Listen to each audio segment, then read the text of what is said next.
are on the way to my appointment, and I don't know, I just kind of missed vlogging, but just to give you an update on what was prescribed to me since the beginning of my visit this year.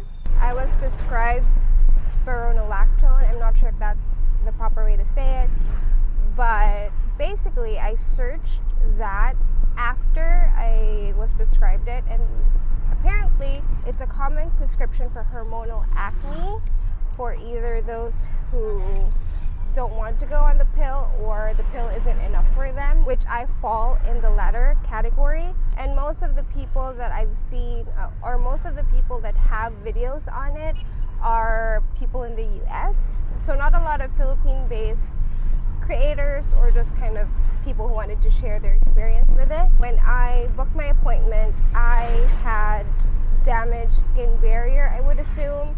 My skin was flaking off. Like, I have oily skin, or I supposedly have oily skin, but it was super dehydrated. Yeah, my skin was just flaking off. It was super sensitive, and I could use any product on my skin before, and that changed. I don't know what changed. Maybe the environment, the stress levels, I don't know, my age. Basically, things just changed, and so I have to adjust my prescription and skincare with it, along with it.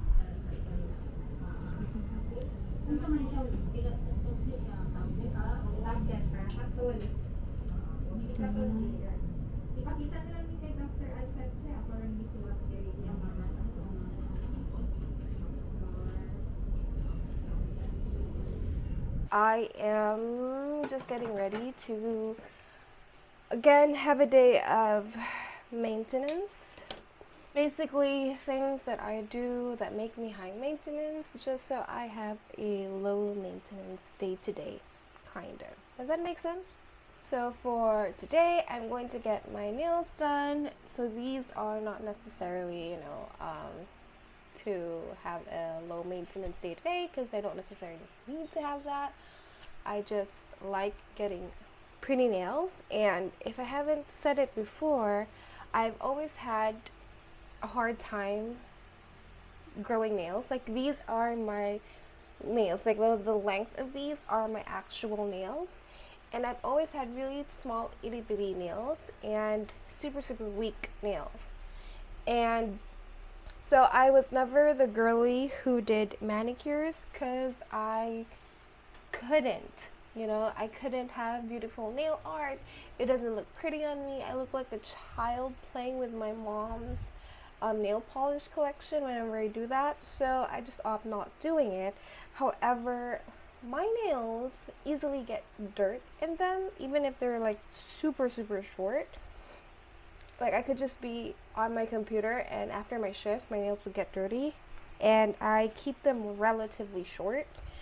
So that was kind of annoying to me, and then I found a way to be able to grow my nails and use my own nails. So basically, I had nail gel extensions for quite a while, and every time I get my nails redone, I ask my tech not to cut my nails because we're growing them until it became a certain length, and all they do is just add like a strengthener for my nails so that it's not as brittle, because again, I do have brittle nails, and so it's pretty strong and it doesn't break off easily.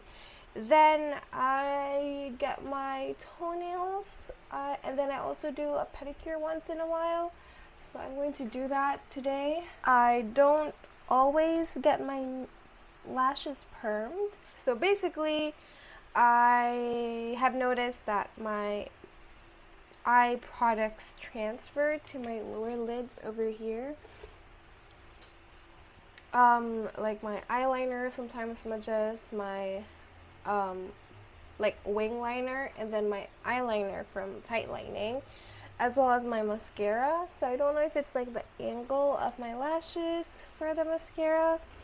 So I'm gonna see if the lash perm will help with that. And I'm also getting my bangs trimmed because I feel like they're at an awkward length, and I could either decide to grow them out or redo them, and I want to redo them.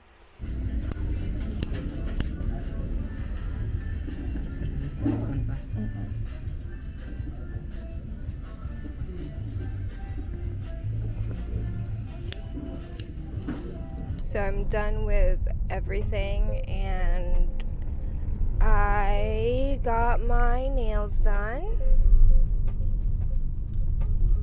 I don't know if you can see it properly, but I think it's cute.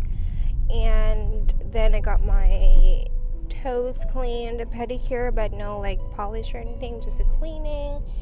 And I also got my lashes permed. I'm not sure if you can see that as well, but that's permed. And Louisa and I also ate. I also got my bangs trimmed. You can't see it because I have a claw clip that's pulling it back. I wasn't able to do my bangs at the same salon because the hairdresser there had to go home early. He had a migraine or something, so we had to go to a different salon for that. But it's fine, it's just bangs. I don't know if she did it perfectly or anything, but I'll grow into it. While waiting for Louise to pick me up at the salon, I went to like the aesthetics clinic that's like right next door. They're actually moving by next month, so they won't be there anymore next month. And I just kind of inquired because I was thinking of doing the nose lift thread thing. I've been pondering on that, but I feel like I'm not brave enough to do that, even though it's not as invasive as a rhinoplasty. But mostly I'm scared because I have a very sensitive nose. I have sinusitis and a constant sinusitis and constant allergic rhinitis. So I'm scared if that's going to affect my nose lift through the threading, or like the thread nose lift journey, if I do go that route. And the lady said that I had a nose bridge, so that may not be something that I would need, although technically, obviously, we don't need any of these things. So she said, like, what was my goal? Was it narrowing my nose? And I said, yeah, I guess so, yeah, narrowing it. And she said to do the Botox. Like, there's a Botox to relax the nostrils or the muscles on the nose. So I don't know, because I also want to narrow this down.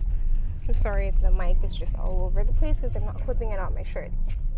Anyway, so yeah, I may try that just to see how that goes. And there's also Jotox, and I wonder if that's going to help me because I clench my jaw a lot.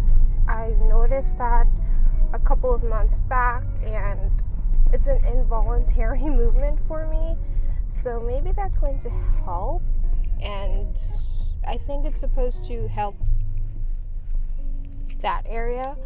So those are kind of like the things that I've been thinking of doing. I don't know, I just feel like I'm in my appearance improvement era. I don't know what's going on with me. Obviously, I don't need to do that. Nobody needs to do that unless it's a medical necessity. But I don't know, something in the stars, something in the air that's making me feel all, giddy and wanting to present myself a certain way. I don't know, maybe it's because the wedding's coming up and I want to look pretty and stuff. I don't know. But just a little update on my pimple. I don't know if you can see it, but it doesn't hurt anymore. And yesterday when I do this, I can feel like a little pain, like I know that a pimple is forming. Right now I don't feel that like in the inside of my mouth. Obviously, if I touch the surface of my skin, it's still there. I can see that there could be a pimple that's going to form, but it doesn't look to be a cystic pimple anymore, unlike how it was going to be as how it appeared. Does that make sense? Like, it doesn't look like it's going to be a cystic pimple, and yesterday with how it was growing, it was supposed to be a cystic pimple. Usually the injection works where it totally dries out my pimple, but right now it's just kind of leveled it down a bit from cystic to a normal pimple. But I'll take that rather than a painful cystic pimple. So that's that. And I don't have any appointments for facial treatments or anything like that anytime soon. Like, I didn't book anything. I wasn't thinking of stuff like that in the near few days. Maybe next week, we'll see. So I'm just probably gonna end my maintenance, go with me maintenance vlog. That's it. We are home, so we're gonna park the car in the garage. So thanks for coming along with me. Take care. Bye.